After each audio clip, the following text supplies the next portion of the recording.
Assalamu alaikum. Welcome to part 2 of my video on why most of our detractors are other white converts.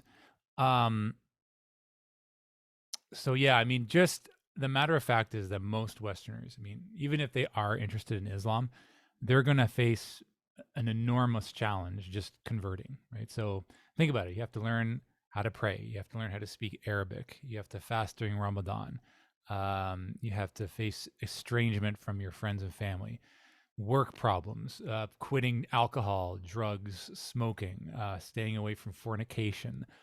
Um, like if you're a woman wearing the hijab or dressing more modestly, I mean, that is a huge undertaking in and of itself. Think about and each one of those things is like a book, that they have to carry, right? So to add on top of that, the fact that you have to assimilate into a totally different culture, um, that's frowned upon by your own community. I mean, via either marriage or joining a mosque or the Tablighi Jamaat. I mean, that just adds even more books that they have to carry. That's really, I mean, not necessary. Okay. And like I said, some converts can pull this off. And that's why those people are usually advocating against what we're talking about, because they don't see what your average Westerner goes through when they, do convert to Islam, and they don't have the same tools and resources. Right. So the Medina model of white, among white converts, I mean, that's the first group of white converts that are opposed to us. Okay. And I can understand their reasoning as to why they would be opposed to the idea of European Muslim subcommunities.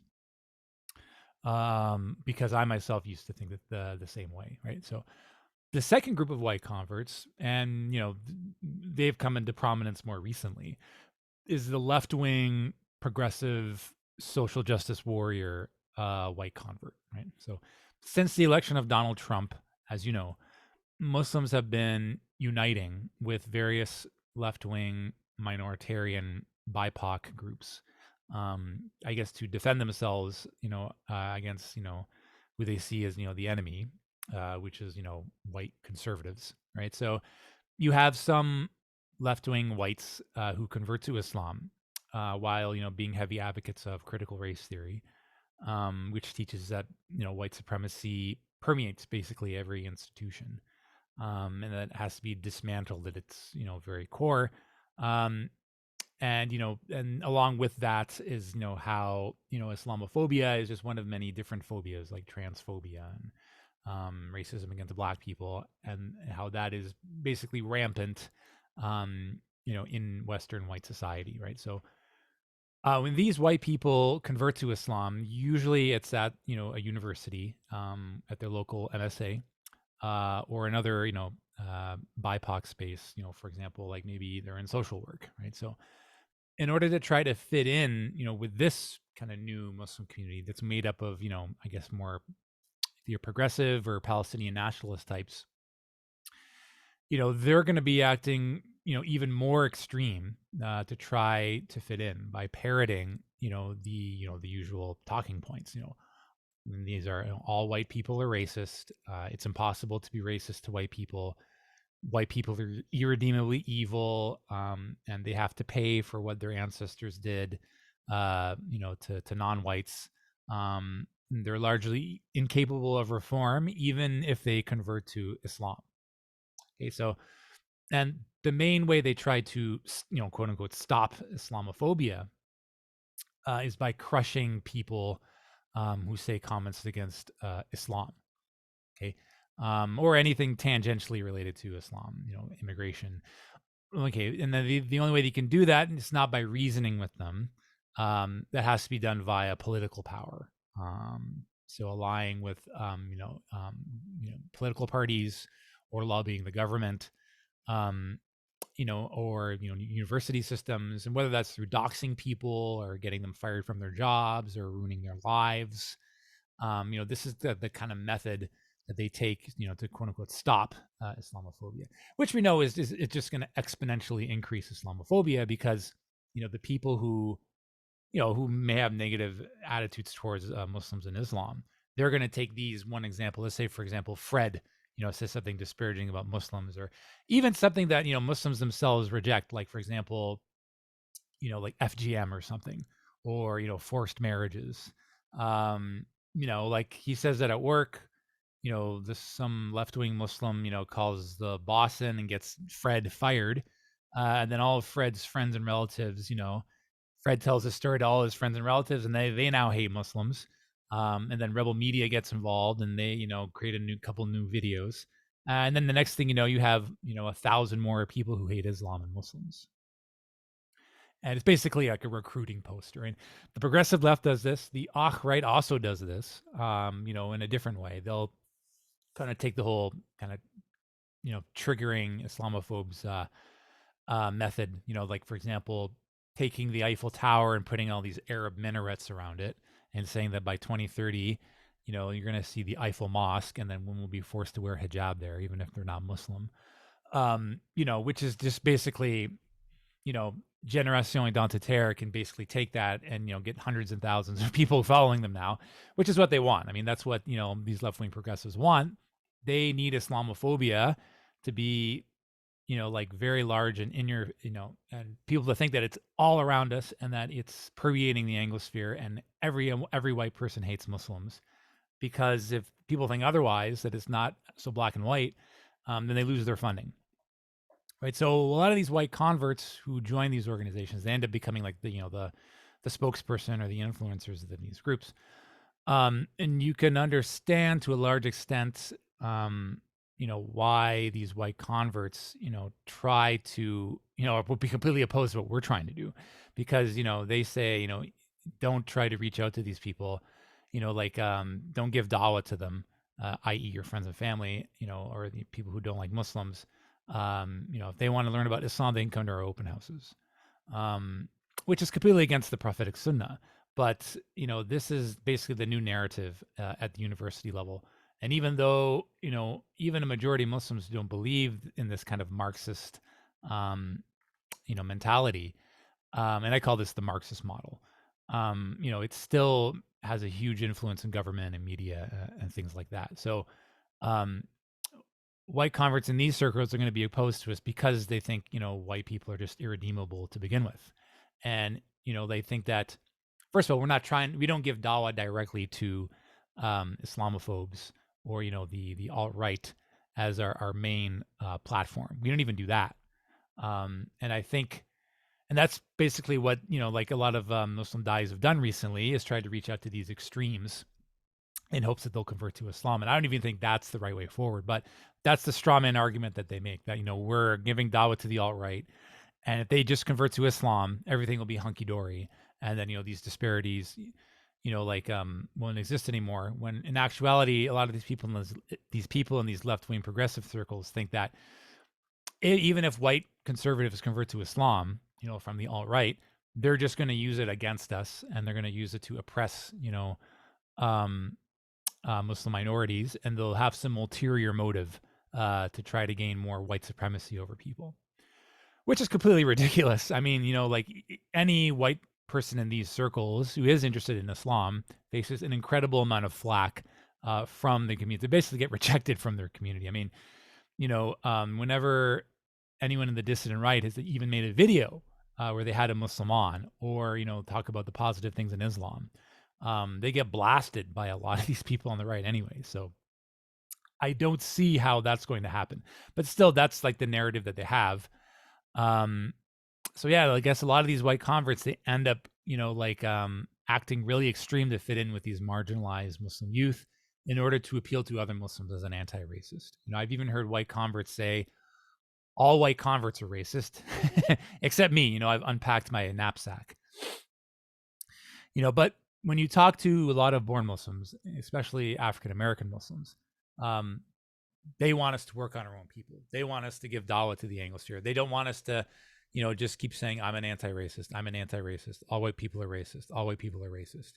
That really, even, if it really doesn't do anything. Like you're not doing what you're supposed to do, right? And so, again, and that's basically the other group that, that is against what we have to say, just for the basic fact that, why should white people convert to Islam in the first place? Right. So these are not very religious Muslims. And we could just say, we should just ignore them anyway, because they're not on the, they're not on the prophetic sunnah. But the fact of the matter is, they do have a lot of influence, and they can get a lot of people fired. So I mean, my appeal to them is that, like, I know that one of their arguments is, the main reason why Muslims are being oppressed in the West is that they're 99% Muslims are 99% people of color. That's basically one of their main arguments. But what we're advocating for is that if white people convert to Islam as a group, that would address that issue, right? So, like, you're really begging the question, like, do you want 99% of Muslims to be people of color, or do you want 90% of Muslims to be people of color? Even if you have 10% of the Muslim community being white, and they're intermarrying and having kids and things like that, I mean, would that not be a solution to the problem that you're posing, right? And just on the most basic level, like, yeah, in terms of sheer numbers, there are more Islamophobes in the West that are white compared to, say, Arab Christians or Hindus or Chinese, just because there's more white people to begin with. You're living in mostly white majority countries.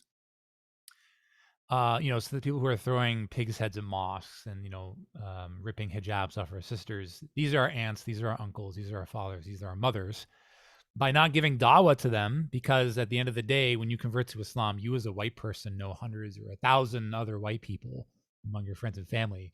You have a responsibility to give dawah to those people, and you're not going to be able to do that as a single person, right? So, so all these arguments that the left-wing progressive left is coming up against Islam, and that what these other white converts tell me, and therefore we shouldn't support Islam for Europeans. Well, my appeal is that you actually should, because all these problems that you're bringing up, Islam for Europeans would be a solution to that, right? So I did a poll for a Twitter account that was part of the Canadian Freedom Convoy, and as you know, the Freedom Convoy is 99% white Europeans. And I asked them, what are your views on Islam, right? Positive, neutral, slightly negative, highly negative, right? 20% said positive, 37% said neutral, 14% said slightly negative, 29% said highly negative, right? So that means that it's a range. 57% of people within those freedom convoys either have a neutral or positive image of Islam. And this isn't even representative of the whole white Canadian community. These people tend to be more left, right of center. So, like, yes, there are some people who dislike Islam. If you take 100 people from a freedom convoy, 29 of them are really not going to like Islam. But you're still going to have 20 people. That's still 20 out of 100. That's huge, right? And we should facilitate an environment where those people who are interested in Islam can get their questions answered. And if they do choose to convert, they will feel easier getting acclimated, and they will have reinforcements to be able to talk to their friends and family. And even those, 14% said slightly negative. So that means that if you take 100 of those people from the Freedom Convoy, 14% of those people, yeah, they may have a slightly negative image of Islam, but you can help bring them down. Okay. So yeah, I mean, I guess delving into why, so there, it appears as though more white people hate Islam compared to other groups in the West is that, like, if you look at any background of people, from whatever group they're from, if they're not Muslim, there's going to be lots of people from that group that are not going to like Islam and Muslims. So, for example, Arab Christians, Hindus, Chinese nationalists. They have people in their community that, absolutely despise Muslims. Like, I asked one Muslim friend of mine, who's Arab, who was more left of center, and, like, he was more pro BLM. And I asked him, like, who hates Islam more, white Christians or Arab Christians? He said flat out Arab Christians. Like, it's not even close. I remember one of my relatives was carding people to get into a bar. She worked for a bar. And one of the, people she was carding the guy had an Arab name, right? So she was like, "Oh, you have an Arab name. Are you Muslim?" My relative is Muslim. He converted, and then the Arab Christian was like, "Oh, why would he convert to that religion? All they do is chop people's heads off."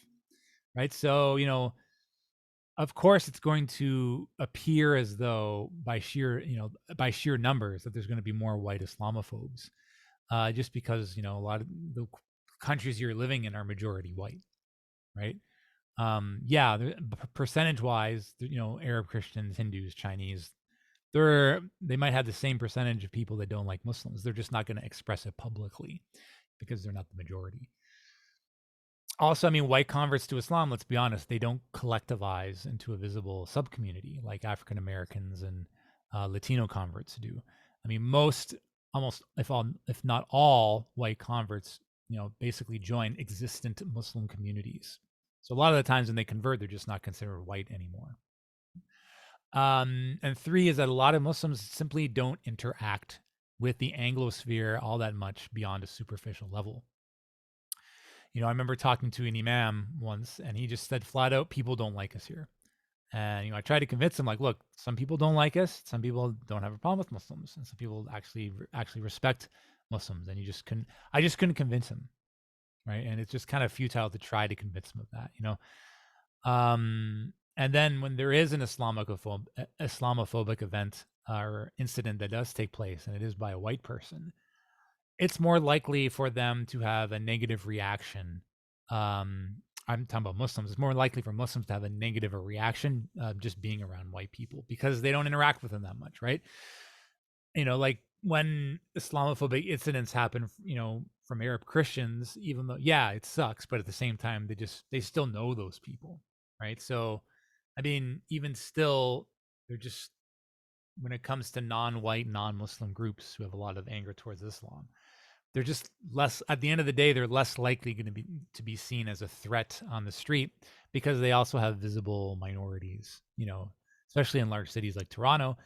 So I guess there's just less of a Pavlovian response that Muslims have when they see Christian Arabs or Hindus or Chinese nationalists who bash Islam.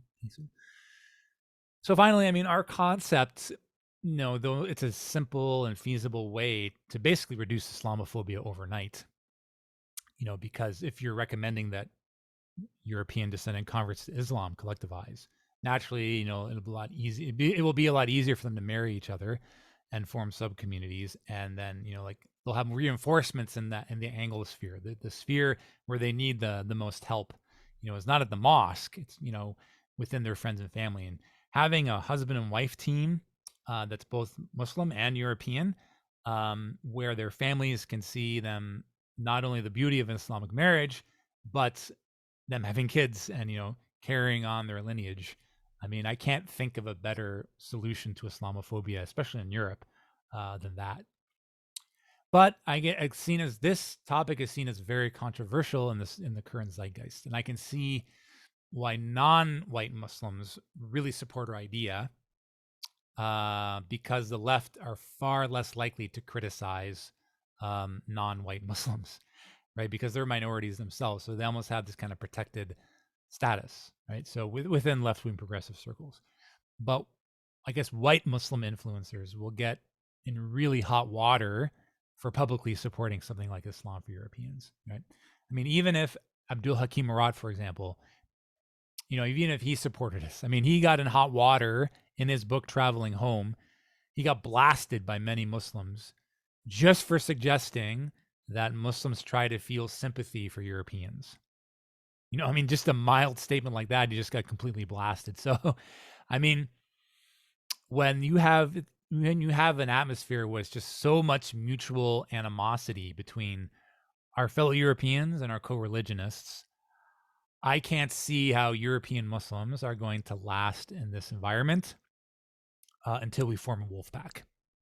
Okay, so that's basically it. I know I went off on several tangents there, but to sum up, why are white converts our only detractors or our main detractors? Is that one, a lot of them think the Madinah model or the monocultural solution is the only way to solve the problems of the Ummah.